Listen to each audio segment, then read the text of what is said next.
Punto número 10, abrirle puertas a la nueva generación. Mire, cuando yo pienso lo que hizo no solo don Jorge, sino otros hermanos. Había un hermano que me descubrió de jovencito y me dijo, tenés que ir a estudiar un poco más. Yo voy a conseguir quién te va a pagar los gastos. Yo voy a ayudar a apoyar a tu madre viuda y a tus 5 hermanitas y a tu hermanito. No te preocupes, el Señor quiere que te prepares más. Y me sacó de Argentina para ir a estudiar un año posgraduado. Y él se ocupó de todo esto. Y me abrió puertas. Y como dice el apóstol en 1 Timoteo 2:2, lo que has aprendido de mí ante muchos testigos, así también tú entrega a otros hombres que serán capaces de entrenar a una tercera generación. Ahora que ya soy mayor, he tenido que aprender a abrirle puertas a los más jóvenes que vienen tras de nosotros. Tenemos lo que llamamos una alianza de la nueva generación, en que preparamos evangelistas en América Latina, en la India, en el África, en los Estados Unidos y hasta en Europa. Y les abrimos puertas y les damos instrucción y les damos oportunidades a los que muestran seriedad, madurez y espiritualidad. No quiere que sean perfectos. Entonces, un líder nacional entrena a otros que vienen detrás, que son más jóvenes. Segundo, delegan autoridad porque les confían responsabilidad. Y tercero, saben que se van a equivocar. Así como nos equivocamos nosotros de muchachos cuando éramos jóvenes, un líder sabe que los demás se van a equivocar. Y entonces ese es el secreto. Y hay que confiar que Cristo, que mora en la juventud, va a moldearlos a ellos. Nosotros somos solamente siervos de Jesucristo, instrumentos del Espíritu Santo. Bueno, punto número 11, creo que es, ¿no? Sí, 11. Lo llamo persiste tú. Persiste tú. Un líder nacional serio tiene que aprender a persistir. En 2 Timoteo 3:14. Persiste en lo que has aprendido y te persuadiste sabiendo de quién has aprendido. Querido hermano, si usted va a ser un líder nacional, tiene que aprender a persistir, a no dejar que la oposición lo aplaste a uno. La Virgen María, ella le dijo a los que estaban sirviendo, hagan todo lo que Él les ordena, hagan todo lo que el Señor Jesús le dice. Hay que persistir, hay que seguir escuchando la palabra de Dios. Porque uno sea líder nacional y de cierta edad, no quiere decir que puede decir, bueno, ya no necesito más leer la palabra de Dios, ya la he leído 100 veces. No, la palabra de Dios siempre nos habla y uno tiene que aprender a persistir. Y en Revelación, en Apocalipsis 2:10 dice, sé fiel hasta la muerte y yo te daré la corona de la vida. Un líder nacional serio y poderoso persiste y persiste y persiste en medio de la oposición, en medio de los insultos. Muchas de las epístolas de San Pablo, no se olvide, usted analice las epístolas de San Pablo, casi todas fueron escritas para contradecir a los que se le oponían a San Pablo. Imagínense, si San Pablo fue criticado y la gente se le oponía, ¿no se le van a oponer a usted y no se van a oponer a mí? Por supuesto que sí. Entonces, número 12, tenemos que tener consejeros que son amigos nuestros. Pueden ser un poco mayor que nosotros, pueden ser menores, eso no viene al caso.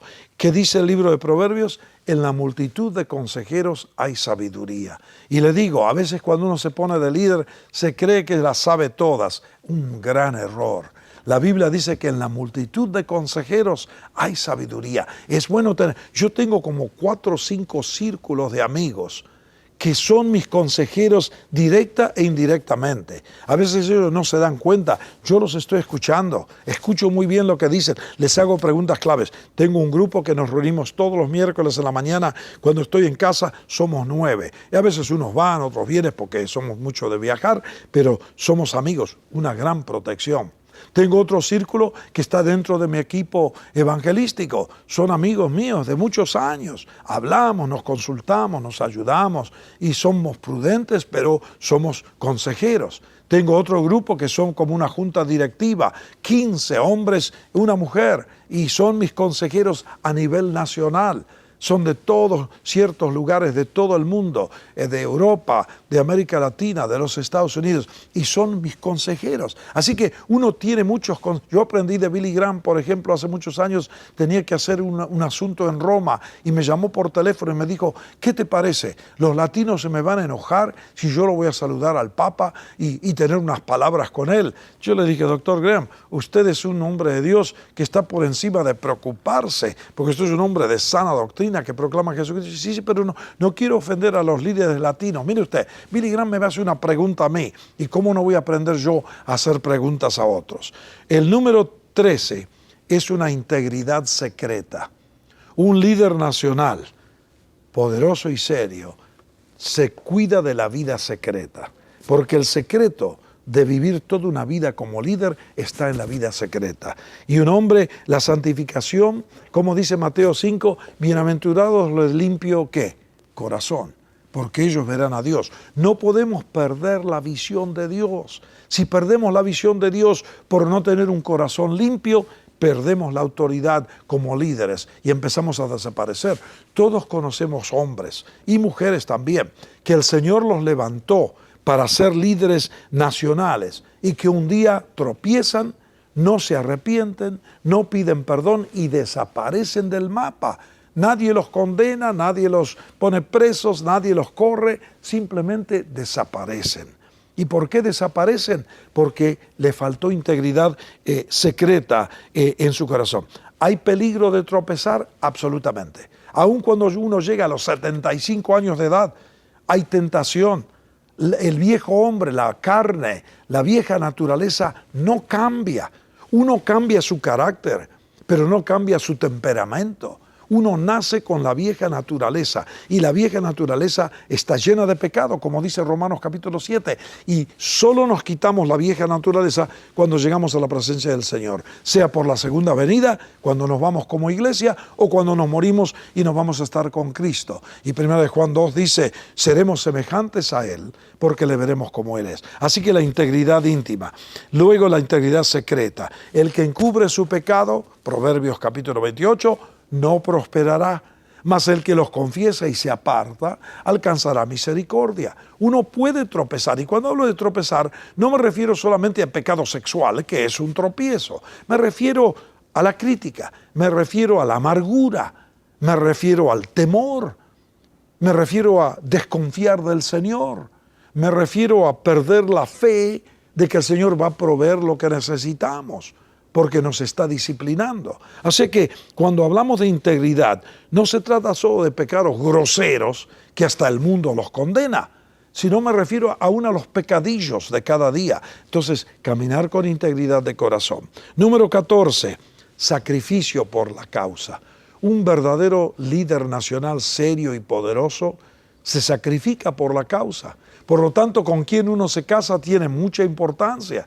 Si uno se casa con una persona que no está comprometida con Cristo, como dice Jesús, ¿se acuerda? En Marcos capítulo 8 y capítulo 10 también dice, el que no toma su cruz y sigue en pos de mí, no puede ser mi discípulo, porque así como el Hijo del Hombre se sacrificó y fue a la cruz, un líder nacional serio y poderoso tiene que sacrificarse. En el caso mío, mi esposa Patricia, ella yo creo que se ha sacrificado más que yo, porque se quedó sola en la casa por años con las criaturas, con nuestros hijos. Ahora los muchachos ya son hombres, casados con sus propios hijos, y qué buenos siervos de Dios que son. Se lo debo mayormente a Patricia, que ella también se sacrificó para criar a estos 4 muchachos que Dios nos dio y encaminarlos en los caminos del Señor. Y yo salía de viaje por todo el mundo predicando, sabiendo que Patricia los estaba preparando bien, pero se sacrificó. Y yo le he dicho a mis hijos muchas veces, la que más se sacrificó por ustedes y por la causa es Patricia, tu mamá. ¿Por qué? Porque ella se quedó por amor a la obra a criar sus hijos. Y mire qué gozo ahora que los hijos son muchachos internacionales y que Dios los está usando, pero ella, el sacrificio valió. El grano de trigo tiene que caer en tierra y morir para que lleve mucho fruto. Y si muere, lleva mucho fruto. Pero si uno no está dispuesto a morir, bueno, está bien, pero no vas a llegar a ser un líder nacional de mucho fruto. Número 15, hay que tener un mensaje nacional. no con arrogancia ni con pretensiones de ser un gran líder, pero hay que saber hablarle a la nación. Si uno va a ser un líder nacional, tiene que hablarle a la iglesia nacional, tiene que hablarle a todo el pueblo de Dios, tiene que hablar aún a los gobernantes. Así que hay que usar mucha prudencia, y ahí yo recomiendo el Antiguo Testamento, por supuesto, porque uno tiene que usar mucha sabiduría. Hay que cuidarse cómo uno habla cuando habla en nombre del Señor. Por ejemplo, a mí me acontece, voy a otro país y me preguntan, ¿y vos estás de acuerdo con el presidente de tu república? ¿Cómo vas a visitar al presidente y tenés una foto con él cuando dijo esto y esto y esto? Yo le digo, mire, yo no estoy de acuerdo con todo lo que hace el presidente. Lo respeto porque es el presidente del país, por su posición, por lo que debiera hacer, pero no quiere decir que estoy de acuerdo con todo lo que hace. Pero cuando uno le dirige la palabra como siervo o sierva de Dios, tiene que usar mucha prudencia. La Biblia dice en el libro de Proverbios, por eso se lo recomiendo 1000 veces, sabiduría. Sabiduría ante todo, y ante toda tu adquisición adquiere inteligencia. Sabiduría. ¿Qué es sabiduría? Sabiduría es el buen uso de la verdad. Eso es sabiduría. Sabiduría es saber tomar verdades y hacer buen uso de ellas. ¿Dónde aprende uno sabiduría? La palabra de Dios y el Espíritu de Dios y lo que el pueblo de Dios ha aprendido a través de los siglos. Por eso es tan fundamental. Si vas a ser un líder nacional, la palabra de Dios tiene que ser primordial en tu vida y tienes que aprender la sabiduría que el Señor nos ha dejado. Son tu vida las palabras del Señor. Así que un mensaje nacional a los medios masivos, a los gobernantes, a los pobres, a los desempleados, a los ricos, hablar con prudencia y sabiduría de lo alto, porque si uno se zafa verbalmente y dice barbaridades, se le cierran las puertas. Y muchos que tenían potencial de ser líderes nacionales, con unas palabras mal escogidas, pueden quemar toda una vida de gran bendición. Así que hay que usar prudencia y sabiduría. Número 16. Apoyarnos unos a otros, hablar bien unos de otros y honrarnos unos a otros. Los líderes nacionales son líderes porque honran a sus semejantes, honran aún a los que le tienen cierto celo, por así decirlo, y lo digo con prudencia porque no debiéramos tener celo, pero todos los tenemos. Entonces, uno tiene que hablar bien de la otra persona. Una forma de curar la competencia y de curar esa envidia que el alma humana corrompida siente es hablar bien de otras personas. Me acuerdo que hace años alguien dijo, si tenés a alguien que le tenés envidia o que estás en competencia o que te ataca incluso, escoge 3 cosas buenas para decir de esa persona y repetirlas, repetirlas y repetirlas. Número 17. Tener compasión por los débiles que tropiezan. Número 17. Siempre hay alguno que tropieza, siempre hay alguno que cae. Y la palabra de Dios nos dice muy claramente cómo atender a una persona que ha caído. Mire lo que dice. Dice en Gálatas capítulo 6. Un líder nacional es paciente con los que tropiezan, es cariñoso con los que caen. Y entonces dice así en Gálatas 6, versículo 1. Si alguno fuere sorprendido en alguna falta, ustedes que son espirituales, restáurenlo con espíritu de mansedumbre, considerándose a ti mismo, no sea que tú también seas tentado. Sobrelleven unos a otros las cargas de los otros y cumplan así la ley de Cristo. Versículo 3. El que se cree ser algo, no siendo nada, a sí mismo se engaña. Así que, y aquí viene la conclusión de cómo hacer una disciplina correcta. Cada uno someta a prueba su propia obra y entonces tendrá motivo de gloriarse solo con respecto de sí mismo y no en comparación con otros, porque cada uno llevará su propia carga. Cuando uno ve que alguien que es amigo o a un enemigo, que tropieza y que cae, uno tiene que con compasión, aunque con firmeza, hacer disciplina, pero hacer una disciplina cariñosa, tierna, amable, pensando en sí mismo. Si yo llego a tropezar, ¿cómo quiero que me traten los demás? Yo quiero que me den un puntapié, quiero que me tiren al piso, quieren que sea como el hijo mayor, que cuando tropezó su hermano lo quiso matar prácticamente. No, líbrame de homicidios, oh Dios, dice el salmista del Salmo 51, y hay homicidio espiritual. Así que terminamos ahora con esta palabra. Los que sientan un deseo de ser líderes y que son jóvenes, comiencen desde ya. Preparen su mente juvenil, estudien, pregunten, escuchen, lean biografías, mediten, prepárense para lo que el Señor tiene en años venideros.